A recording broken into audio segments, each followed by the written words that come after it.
Okay, so today we are going to be talking about a spaghetti squash.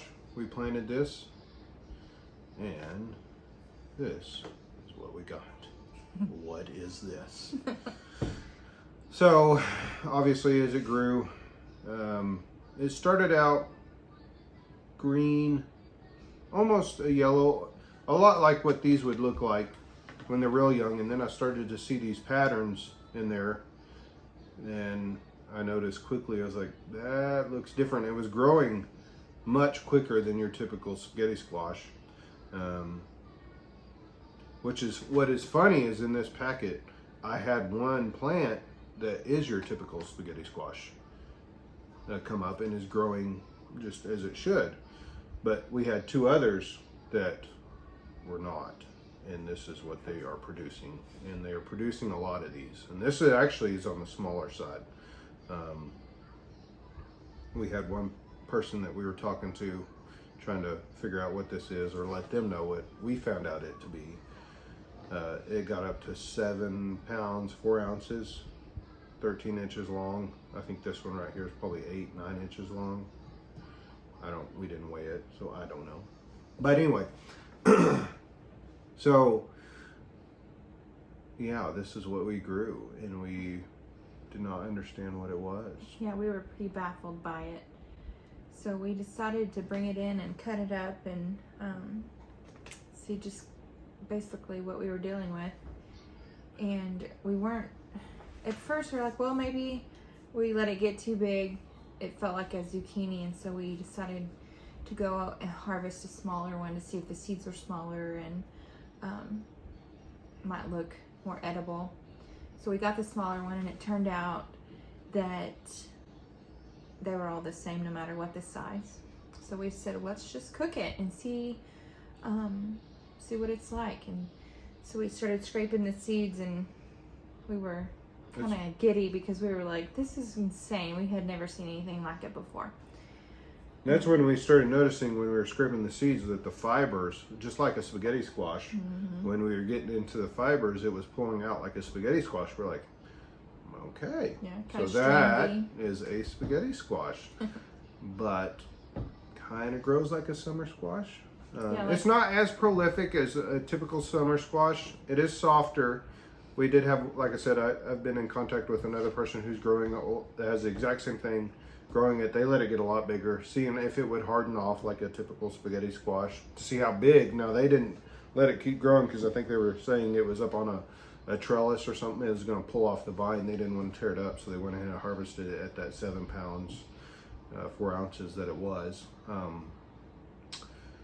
But they did say it gets harder as they let it go. Now, I don't think that it gets nearly as hard as your typical spaghetti squash, but it does get a little harder. I don't know how long you can store it. Some of these we've had week, and they're storing okay, but with it being softer, I definitely wouldn't store it like your typical 2, 3, 4, or 5 months like some of that stuff does. Oh yeah, the winter squash. So, but well, so one other thing we tried was figuring out how to cut it up. Oh yeah, we wanted to know how we could preserve it. Yeah, because it was for eating over the winter. Yeah. So we cooked like 4 or 5 at a time and roasted them, and it turned out that the moisture, it just makes them mushy when we froze and thawed it out and tried to cook it, and we just decided it wasn't very good, and that it's best to just eat it fresh. Yeah. It's hard to do. Sorry, it's hard to do because they produce so quickly. They do. So I think I have 2 plants that are doing this, possibly 3. I cannot remember, but I think at this point we're up to 13, 14 we've had. They're still producing, so I've got more on the way. I think we've decided just to give them away to whoever will take them. Yeah, because they're good fresh. They're like they very taste good. just like a spaghetti squash, and I roasted it for 30 minutes at 375, and we love it. We just can't eat them fast enough. No. So. Oh, and we decided, we did a little research, that we think the cross-pollination was between a gray zucchini and the spaghetti squash. Yes. Right? That is what we think. We don't know for sure, though. We don't know for sure because we did not grow this. We don't know. Yeah, we did. But we didn't save the seeds. We bought these from, is that Rare Seeds? Baker's Creek. But it is good. Like we like it a lot. It produces a lot. These are much bigger than your typical spaghetti squash.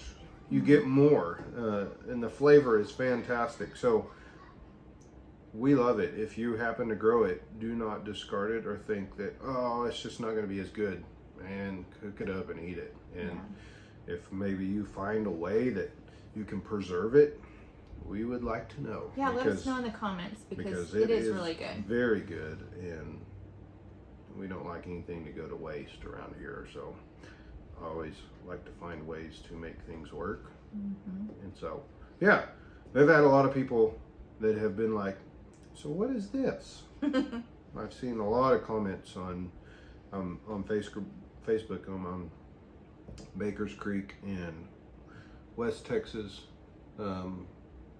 gardeners. West Texas vegetable gardeners. And then West Texas homesteading. Yeah, and then the North Texas as well. But anyway, I've seen this come up on almost all of them, and they're like, oh, I don't know what I have. So we decided to make a video to let people know this is what you have, and that it is very good, and you should cook it and eat it. Yeah, try it. Do you think you'll save seeds from these? I will. So we have so much in a small area that I would doubt any of them are cross-pollinated, which is what happened here. The result of last season's cross-pollination.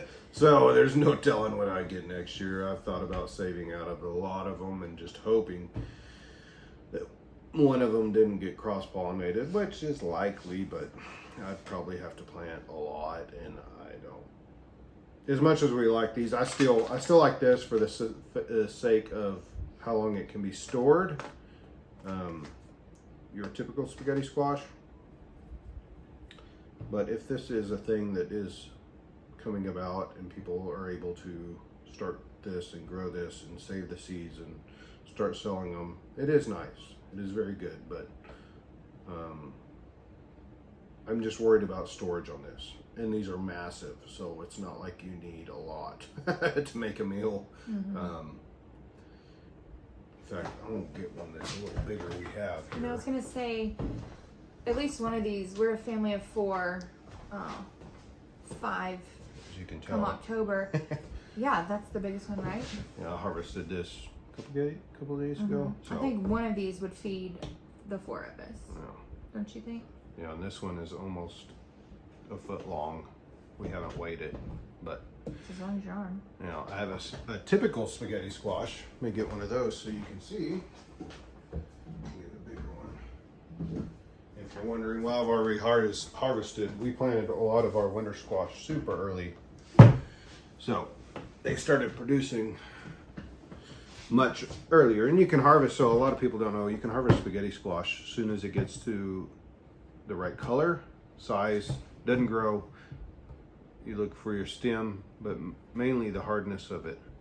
And this is very, very dense. So I've got several others I'm going to harvest. I'm going to give them a little longer. But anyway, this is your typical spaghetti squash, the size. You might see them a little bigger, sometimes smaller, but that way you can see just how much bigger these are. And these all came from the same packet. The exact same packet. So anyway, that's what we have, and that is what we wanted to share.